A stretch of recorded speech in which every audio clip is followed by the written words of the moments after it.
Well, Dr. Letai, first of all, congratulations on getting this job. Also, really thank you for stepping up and taking the job. But I was just wondering, what your career was going pretty well. Why did you decide to say yes? I'll go to Bethesda and do what I need to do. I'm actually prepared to answer that because, as you might imagine, my wife asked me a similar question.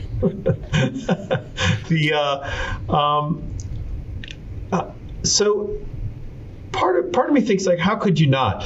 I had a great job. I had a great lab filled with great people, and I just when the opportunity arose. I first, my immediate instinct was like, what, are you kidding? That's not for me. I haven't been a particularly sort of political or administrative individual to this point. And then I thought about it, and I thought, like, boy, you could probably do things as NCI director that you couldn't do in any other way. And it would offer me an opportunity to think bigger and in some ways, put my money or the taxpayer money where my mouth is and try to make some bigger things happen that I've thought about in a way that I never could, even with, a relatively successful laboratory. And another thing that featured in my thinking was, even though I think it really had a great job and one of the better jobs you could have, it's also the only job I've ever had. And I thought it was worth just stretching my horizons and just doing something different as well, and seemed like a great opportunity. I had the good fortune to be friends with people who've held this job before, so I could get some good feedback, and then I decided to go for it. Mm-hmm. Do you have them on speed dial? Pretty much. Yeah, Ned and Kim? Yep, among others, yep. Among others? Say, it's wonderful, like, once you are publicly acknowledged as NCI director, there's sort of a whole community of NCI directors that are very happy to offer their support and advice, and whenever needed, in a very friendly way, very collegial way. Mm-hmm, mm-hmm. Well, yeah, this is a lot of learning to be done. Did you have a listening tour as Ned did, or how? That's his word. Is there? How did you kind of learn your way around this place? Well, I can't say I can't claim to have learned my way around it yet. It's pretty big, but I would say that even if that was my goal, I couldn't do it because the government shut down. So I had to do a lot of my learning, kind of reading things, being in front of screens, having the occasional meeting with an individual, but I couldn't do the sort of tours that I might have liked to. I'm starting to do more of that now. I've had some visits to the clinical center and some individual sites, but I haven't been able to do as much of that as I would like. That sort of has now sprung into action now that the NCI is open. Mm-hmm, mm-hmm. This was quite amazing timing. It really was. Hours? What was that? I think so. I was sworn in at 3:00 on Monday, and I think by 5:00 Wednesday, right, was when the shutdown officially started. So what was that helpful in terms of breaking in terms of your being broken in to run the place? I mean, in some ways, I guess it. Overall, no, of course not. It's just too painful. But I mean, it did at least take some pressure off of, maybe some other immediate decision making that I might have had to do in a less well-informed state. So I guess there were some advantages to it, but if you ask me, I would have traded any of those advantages for just being able to take over in a regular way. Yeah. Maybe there's a way of answering this from like 30,000 feet. What is your vision for NCI? How do you see it changing it? Because really, the place has had in the past really 3 directorships. There's been a lot of kind of jerking around and no stability in terms of like one vision.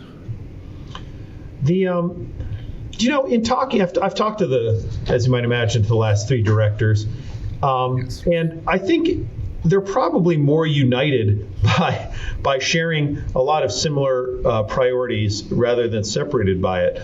All 3 of them and I, really share a commitment providing what resources they can to the extramural community so that we can maintain what is probably the best cancer research ecosystem in the history of the world. That is certainly my goal going forward, and I think all 3 of them share that. So I think it would be hard to really identify differences. The big differences are what resources were provided by Congress. And obviously there have been some big changes in how that's been done over the last 12 years. Part of what I want to do is install some stability in the face of some changing rules and some changing methods. The message I want to give is that things are really not going to change as much as you might think in terms of both total resources to the extramural community as well as how decisions are made. We can circle back to that later if you want to. I'd love to. But I also want to talk about the intramural community. And that is, I think the intramural community here, I think you really have a gem. The opportunity, for starters, there are some individuals who are obviously just world class who have started things that have been picked up by, the rest of the world, appropriately world famous scientists and clinicians. That's great. But there's also a community that I think would be hard to replicate anywhere. And I say this coming from, from Dana-Farber Cancer Institute, where I was before. You probably know, but maybe some of your listeners don't. And obviously, it's a great cancer center with a great research environment. However, just the way it's designed is a little different from the clinical center here. The clinical center here is designed to be a conduit for translational research in a way that nothing else is. You have this great community of researchers here at the NIH and the NCI, and you have a clinical center that is really built to channel into it. And I want to stabilize that, and I want to provide it what it needs to. Doesn't have to be the best at everything. I think other people's had this idea, but my idea is I want us to have focuses that aren't present elsewhere, and what we do, we will be absolutely excellent at, and hopefully peerless at. And that's my vision for the intramural program, is a focus. We don't have to be everything. We don't have to be a general cancer center. We have to do a finite number of things, and we have to do them superbly well. Mm-hmm. So the leitmotif I'm hearing is stability. Yeah, definitely. Stability. Yeah, I would say the other thing, both for the intramural and extramural community, I think to some extent they've gotten, they sort of feel like there have been change after change after change poured down upon them. And one of the things that I've had the opportunity to learn is that the effect of those changes is probably not as dramatic as some in the extramural community might think. And that's part of what I want to start communicating. But also that, we're the NCI and we're not going anywhere. We stand committed to cancer research, and I would also say the administration is committed to cancer research. The direction I've gotten from the president and the secretary has been quite straightforward and simple. That's go forth and cure cancer. And Congress too. Congress too. Although I have to say, haven't met with Congress yet on much of a basis because the government's been shut down. Yeah. It's really interesting to think of it as, what appears in the short term is kind of jerking around. Ned goes to FDA, Ned comes back from FDA, Monica goes to NIH after a really short time, then Kim goes away. But you're saying that really you would be a part of that continuum, and I hope nobody pushes you to, moves you upstairs or sideways to an at FDA. I can only say I think you're right. I think continuity is important. There's all sorts of events sometimes intrude, but I do hope that I'm able to stay here for a while and look to see things finished that I start. Can we talk about the things you're planning to start, or is it too early? I can. You asked for a 30,000-foot view. I think I can give some of that. Yeah. One of the things in addition to sort of just stabilizing our intramural, extramural programs, and because I think the main message for those, I think they're very good, and I have to just make sure I keep them that way, is I want to communicate better, particularly with the American public. I think there's some opportunities there. I think when you see an ad on TV for maybe a new drug from Lilly or Pfizer or whoever it may be for cancer, a message that's often lost, that's Lilly or Pfizer giving you that drug. I think a message that's often lost is that those drugs and essentially everything good that has happened as an advance in cancer for the last 50 years started with an NCI grant. And I think we need to do a better job of getting that concept across. And we're going to start. We're going to start with a specific communication program to identify and just to communicate to people, look, we're your NCI. We've been doing this for you. Thank you. Thank you for giving us the resources all these years to do this, but here's what you got for it. In broad terms, there's exceptional things that America has gotten for it. Mortality from cancer is down 30% since 1990. That's a huge win. There are now probably roughly 20 million survivors of cancer alive in America right now. That's never happened before, to have that many people. And you could go through individual cancers and remark that I've seen in my lifetime. I've seen CML go from a disease with maybe a 4.5 median survival to essentially, better than type 2 diabetes, people living essentially normal lives. I've seen median survival in myeloma go from, 2.5 years to something like, who knows, but maybe 10 years. I mean, it's much, much longer. I think we don't even know what median survival is. So there have been enormous progress both globally as well as in more specific examples.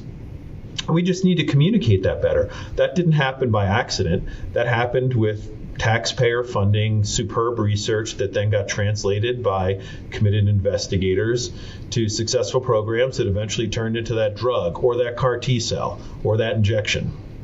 I think people would be surprised because they don't see NCI labels on things, right? I think people would be surprised to know how much of everything we benefited from in cancer research all started with an NCI grant. Yeah, and so the National Cancer Act contains a mandate for public education similar to NASA's, and yet I don't really want to get you into hot water, but that's the part of NCI that's gone away. At the moment, is there a way to restart it or to kind of do it differently but still do it? Can you clarify what you mean by has gone away? That was part of the RIFs and the part of the. I mean, NCI had a public information system that was second to none in NIH, and it's kind of not there anymore. Is there a way to do it better, or is this a conversation for another day? I would say anything about the tactics are probably a conversation for another day, but I'm confident we can get this done. As you know, much of our communications is being centralized at the NIH. The NIH is very much supportive of this type of program, so I'm confident we'll be able to get it done. I'm not concerned about that. So the funding will go in for that kind of a thing. Plus, we haven't heard from patient groups really yet on much of that, on what's going on. They're not activated in support of NCI. Right. I also think that I really don't view NCI as under attack. NCI is a very popular organization. There's really hardly a group you could identify where it is not popular, whether you're talking about politicians, legislators, the general American public. People believe in the mission of cancer research that we have here at National Cancer Institute. And I have not gotten the sense since I've been here that we are under attack. Now, I also understand that events have transpired before I got here with reductions in force and so forth, that I can understand why it would be unsettling. But, we have a mission, and we are here to perform that mission, and I think we have the resources to do it. Well, yes. And there was a lot of catastrophizing until about midsummer. But midsummer was when Congress came back and said NCI is going to be at least flat funded, maybe even a little bit of a raise. So yeah, I hear what you're saying. There's the rumors of NCI's demise have been greatly exaggerated. So, and I must say that I was not a part of exaggerating, but there were moments of catastrophizing. Maybe we should just go through things kind of that are on everyone's mind. On the extramural side, what about the pay lines? Where are they? What about forward funding? So you may know that pay lines will no longer exist. We're not going to fund the pay lines anymore. That just so we're on the same page, what a pay line means. Pay line means that after a scientific review is performed and people get a score, that's a continuous variable, that sort of a line would be drawn, and above that score, or worse than that score. By the way, it's a frustrating thing about NCI's or NIH scoring, where actually it's low scores that are the best. So you have to be careful when you're talking about above and below. But if you draw that line, if you're better than that line, you get funded, and if you're below that, if you're worse than that line, you don't get funded. Now, that won't be the way things are done now, but that does not mean, I want to emphasize this, that does not mean that we will not be considering the reviews. The reviews and the scores are still very important. It's just not going to be the same kind of unitary decision making where a single element is the sole arbiter of whether a grant gets funded or not. Score is still going to matter a lot, but there simply won't be a pay line. In addition to being influenced by score, there will be grants that are in sort of the next range, sort of a gray region that often would be overlooked, that people that our programs will look at in detail and make a decision like, is this something that we still want to fund? Because it's really our responsibility as an institute to make our own decisions about what gets funding and what doesn't. But I want to make clear, all these funding decisions are being made by scientists. It sort of filters up through, the program leaders and the deputies, and ultimately to me, to sort of sign off on the final decisions. This is a purely scientific review.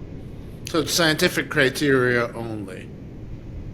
Yeah, well, that would be going too far. I mean, we may run into situations, we have to make funding decisions where if someone already has an extravagant amount of funding, that might influence our decision making. We have different scientific you could call this scientific, but programs might have different scientific priorities, so that a grant that is scientifically excellent but doesn't fit in with the priorities of a particular program, might suffer with regard to funding. But the vast majority of the influence on funding or not is just going to be science. Mm-hmm. So no geographic distribution, none of that, and no political review? There's no political review. Okay. I'm a political appointee, and I'm essential to signing off. So, the political review largely is going to reside with me, if there is. But, yeah, geography could potentially influence, I could imagine. But, again, it's not the primary driver. The primary driver of all this is merit and scientific excellence. Mm-hmm, mm-hmm.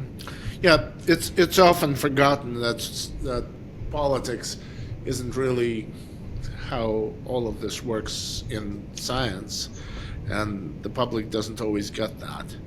Right. It should be irrelevant. And it's, right. I have not found. I've been very impressed by the dedication of the staff here, and I do not feel that there are people here who have a political axe to grind. people here are committed to the mission of the NCI, and they want to fund the best cancer research. What about forward funding? Is that happening? How's that going to affect things? Yeah. So all I can say is I can't be sure, because whether forward funding, or we can call it maybe full funding, because that's what we have, that's a conversation between the OMB and Congress, and I will just say that we are very ready to act on and obey whichever directive we get, whether it comes to be fully funding a significant portion of the grants or not. We have mechanisms that we're ready to deploy to do that, and to do it in such a way that we're not going to, sacrifice the extramural program. So when there was this fear about pay lines being in the 4% range, what do you see? Is there an alternative way of expressing what it is now? I mean, another way of it. I'm not going to give you a number, which I'm sure you would love, Paul. But what's significant about the pay line is the proportion of grants that get funded, right? Right. And we will still be having a proportion of grants that get funded, and I anticipate that will be higher than 4%. And we'll see where that lies. What about cancer centers? Do you consider them important? And maybe the next question would be the indirect costs if that issue is dead. So, again, I don't view us as deciders on the indirect cost. That's a negotiation that's happening outside of the NCI, and we will be obedient to whatever that is. But you do mention cancer centers, and I do think they're very important. I came from a comprehensive cancer center. This is maybe minor. I don't know how minor or how large it is. I want to visit a lot of the cancer centers. I want to see what they're doing. I think that they are an important part of how we get research done in this country. I also want to, like with all grants, but I see a particular opportunity with cancer center grants to reduce the burden of maintaining comprehensive cancer center status. I think that renewals of status don't have to be as burdensome as they are. And I hope that we can work with these centers to develop methods where the regular reviews can be less painful. And then we can, of course, we need to evaluate key metrics. But I think it sometimes has gotten to a position where we sometimes go beyond that, and we're gathering data that don't involve key decision-making metrics and engaging in activities that aren't essential to making a decision of whether to renew or not. What about that? One of the places where things were a little exaggerated is the cancer center, but when you look deeper into how reviews have gone on this year so far, you don't really hear any discontent on that subject, and because the review group has been so strong and experienced, so I'm not really hearing, even off the record, anybody complaining very much. In fact, some people are saying this is pretty good. Or even very good. What about the PAR? Have you looked at it? I just started glancing through it. What strikes you? Do you mean for the cancer centers? Yeah, for this, the one that came out last week. Right. I don't think. I think I just prefer not to comment on that at this time. I would say that does not yet reflect the changes that we have in mind making. We're in the process of doing that. Ooh, I can't wait to hear what they are. Is there any hint, or is that the conversation for another day? Like I say, we want to focus on things that are essential for making decisions. We want to reduce the paperwork burden. The renewal a renewal application can include thousands and thousands of pages, and I think we can agree that's too much. and no one's reading thousands of pages, and just want to reduce that burden. Mm-hmm. Well, I will say, like, the core criteria of I don't want to. There should be no mistake. Scientific excellence, clinical excellence, impact, commitment by the community, the environment, the institution. These are all going to be essential for maintaining cancer center status. So the essential parts of it, the essential criteria, are not going to change. How we access and evaluate that information, I think we can do a better, more efficient job of doing that. So you're saying that perhaps there will be another PAR, or is that? I'll just leave it there. It will obviously require additional communication with the cancer center communities. That's for sure. Mm-hmm, mm-hmm. Oh, it's fascinating. Can't wait to see it when that happens. I'll be here. Now, another sort of basket of questions: the intramural research program at NCI, maybe clinical center, and Frederick. How do you see that basket? I would say, Paul, you're probably better off asking me that question in a couple months, because I have not had a chance to visit. It's on my list, actually, for within the week I'll be visiting Frederick. In fact, I think just this week I'll be visiting Frederick for the first time. And I've wanted to go out there since I started, but I couldn't visit it while the government was shut down. So I think Frederick is also an incredibly valuable resource of the NCI. I want to make the most of it. I am a scientist. I have some specific ideas of some things I'd like to do there, but I do need to go out there, and I need to visit it and just see with my own eyes. Intramural? How's that? So intramural, I've had a chance to start visiting some of the intramural program. I think Building 10, beautiful hospital. I hope that, and again, just to be clear, and so in case the clinical center is not just an NCI property. NCI is probably the biggest user of it. But I think I stand with a lot of the institutes here where I would like to see it just more utilized. I think we need to get the message out about what it does. And we need to, I want to sort of up its utilization, because I think it is, has just tremendous potential. The intramural research community, as I say, we have some all-stars. And I've had the opportunity to visit many of them, and I look forward to visiting more. How do you see changes there, or not yet? I don't have anything to say about that yet. Well, no rush. We'll all be here. Do you think that? Excuse me. Do you think that the threat of rescission and impoundments is that a thing of the past, or is that something that? Yeah, I mean, I think rescissions would be bad for us, but I'm probably not the right guy to ask. I mean, that's what I know about it. People who study the politics of it would suggest that rescissions would be a politically, negative thing for someone to do to the NCI, because, as I say, the NCI is quite popular. But really, that's a question that I don't have much expertise in, because obviously rescission decisions are not made by the NCI; they're made very separately. Mm-hmm. I mean, how do you put that? How do you factor it into your planning? I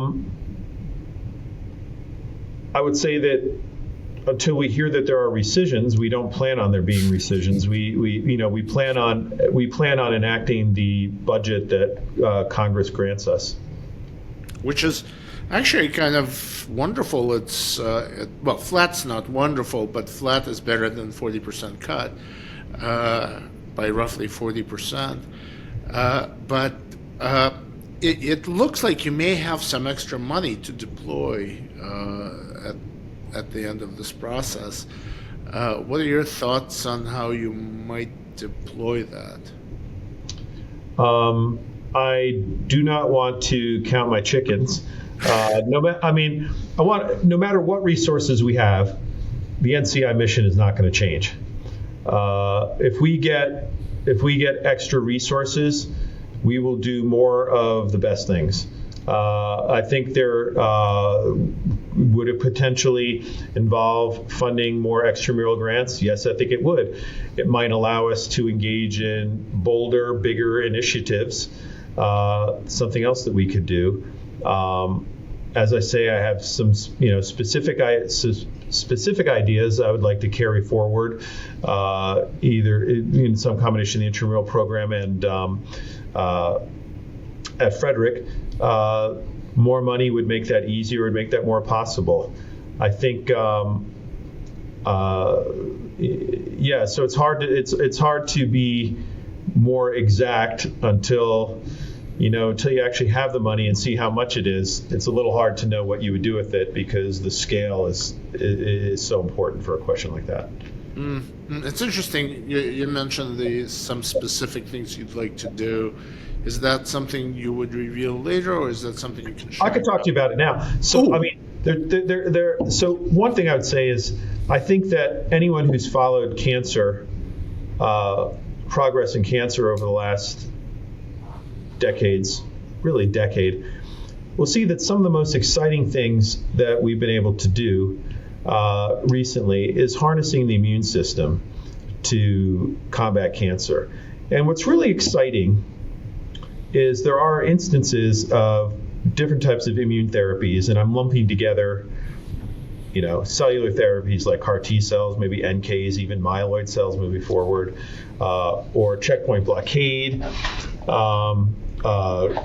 are I hate to use the misnomer of cancer vaccine, but there's some increasingly exciting results coming from there. These are all ways of harnessing the immune system, and they've made progress in areas where we've really struggled in the past. Multiply relapsed blood cancer patients, but we even see some signals in solid tumor patients. Solid tumors are tougher in every way, always, no matter what you introduce. Now, what I think as you look around the community and you read proposals and read papers, there's a lot of really interesting hypotheses that are being tested and need to be tested. And I want to take a proactive step at the NCI, facilitating that so we can just test these faster. And I want to make sure that we do what we can to grease the wheels to get good ideas into the clinic as fast as possible. I don't know exactly how to do that, so I plan on having a panel of experts to help me. From the intramural and extramural community, we already do some of this and what I want to do is reinvigorate it. So we're providing the reagents, the knowledge. Maybe it's interfaced with the FDA. Maybe there's something else I'm not mentioning. GMP production that is needed to speed these things into actual hypothesis testing and to the clinic where possible. I'm not an immunologist, although I have worked on the periphery of the immuno-oncology world. I would like to hear from people around the country, what is there that the NCI could provide that you could use? And I would foresee using facilities, in the local Frederick, for instance, or locally, to provide what the community tells me they could need to just do whatever they're doing, but do it faster. That's one thing that I really will carry through as a priority, I believe, because I think we've all seen things where there's just an inkling that immunotherapy can do some stuff that drugs have not been able to do, especially in both liquid and solid tumors. Now, what about clinical trials? We kind of didn't mention the cooperative groups, for example, and of course cancer centers are also part of clinical trials programs, and so are community centers through NCORP. But how do you see that playing a role in the immune oncology idea? Yes, I certainly hope so. I should say I really haven't had a chance to interact with I look forward to it, but with the cooperative groups and some of the large sort of clinical trial consortia. That is to come, but I think they would be interested in it. I would be interested in it. I see, obviously, doing clinical testing is going to be the essence of sort of the end result of anything that we want to move forward. That's really exciting for them as well. They would be fascinated, I'm sure, to play a role in that. But what I also forgot to ask about pediatric cancers. It's anything there that you would want to focus on? Well, I can only say that we have a real commitment to pediatric cancers. I think possibly, I don't know if it was the last, but it may have been the last executive order that the president gave before the shutdown began was all about childhood cancer and devoting more resources to particularly the use of artificial intelligence in improving our research into pediatric cancer. So that was a $50 million extra bolus. And yes, certainly our commitment to pediatric cancer continues here. Mm-hmm, mm-hmm. Do you have any idea what you're going to do with it? Or? Well, that money is earmarked for largely for use of AI in the pursuit of pediatric cancer. And NCI knows what it plans to do with it at Yes. that point. Yeah. Oh, Yeah, I'm afraid I couldn't go into. I don't have any more detail than that at the moment, but the money's fairly fresh. that's really fantastic to hear that. Is there anything that I forgot to ask? Anything? Yes. Yeah, please tell me. There's something else. I'm not going to lose this chance to grind an axe I've been grinding for 10 years. Oh, please grind away. So this is really a research interest of mine, but I'm convinced that it's something we need to devote resources to. So precision medicine and oncology the job of that is to get the right drugs, the right treatments for the right patients. And there have been some enormous genomic successes using genomics that we can identify. I mean, the first one I kind of hinted at already, imatinib in CML, absolutely life-changing. And you can go down the list of of EGFR inhibitor drugs for EGFR mutant lung cancer, all sorts of genomically directed drugs that have really dramatically changed people's lives for the better. But I think that there's other ways that we can do that as well. And that is really resurrecting a very old-fashioned approach that I call functional precision medicine, which is the idea that if you want to know if this drug is going to work on this cell, put this drug on this cell and see what happens.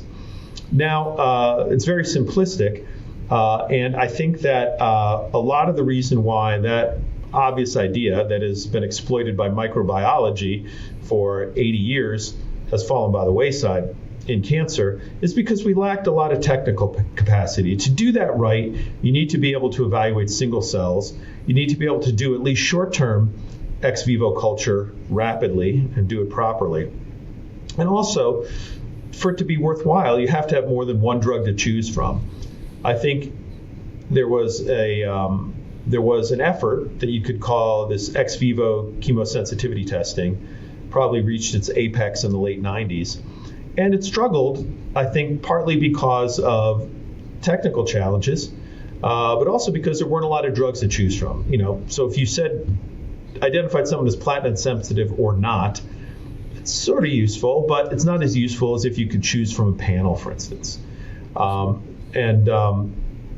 Anyway, I think unbeknownst to many people in the precision medicine world, there's been a lot of progress in the last decade and even more in the last 5 years of people developing really good techniques of taking patient tissue and testing it against and getting accurate reproducible results, testing it against a variety of different types of therapies.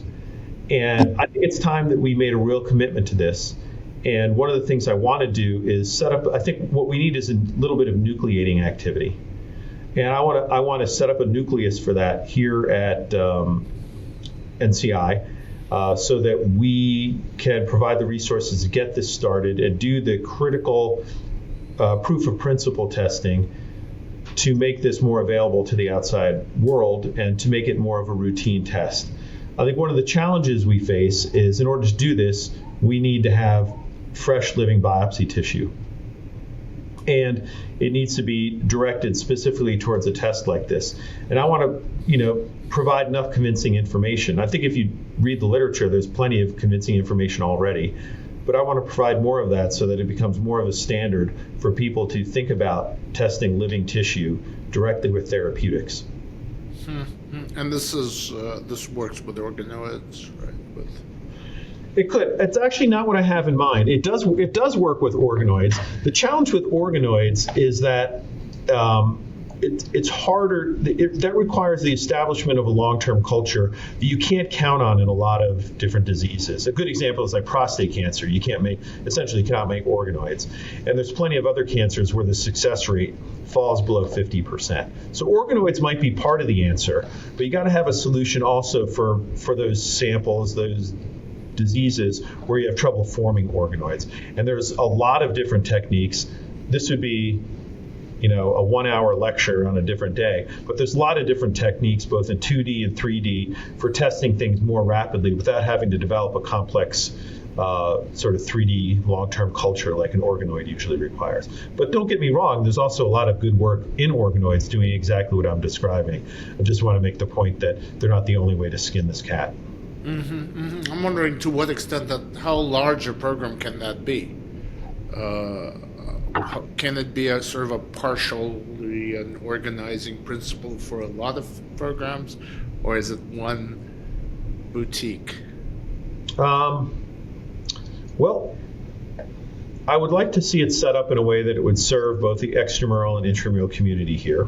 And it would serve a few different tasks. One is pure discovery. You can expose, and a nice thing about these approaches is you can expose tumors to whatever you want. And if you have enough tumor, you can do it in a multi-well plate and test a lot of things at once. So discovery is an option. The other is as a personalization tool, and where you actually make clinical decisions based on the results of something. Someone has an advanced tumor, you test, who knows, a couple dozen different agents and ask, do any of these work? And then if so, give that to the patient. And then finally, the sort of companion diagnostic question, where you're really just asking, you have one therapeutic, but you want to know which in this set of patients is most likely to benefit. It's sort of providing a predictive biomarker for an individual therapeutic. These are all things that are badly needed that we don't have enough of, and could indeed rescue some therapeutics that have fallen by the wayside, I believe. In order to do this properly, it needs to be done probably in a CLIA setting, which is how I would intend to set this up. And I would say that although it takes some resources, it's not as expensive as you might think. The conditions are, it's regular cell biology. It's not magic. And it's all about, recipes and doing it carefully in a reproducible fashion. But we, I think, can, in my academic laboratory, we're able to do it this way. And I know of several other labs, many other labs around the world, who can also do it. It's a matter of, I think, bringing some of these techniques together, also with the confidence of some long-term support, so that this is a place where you could send a tumor and get results.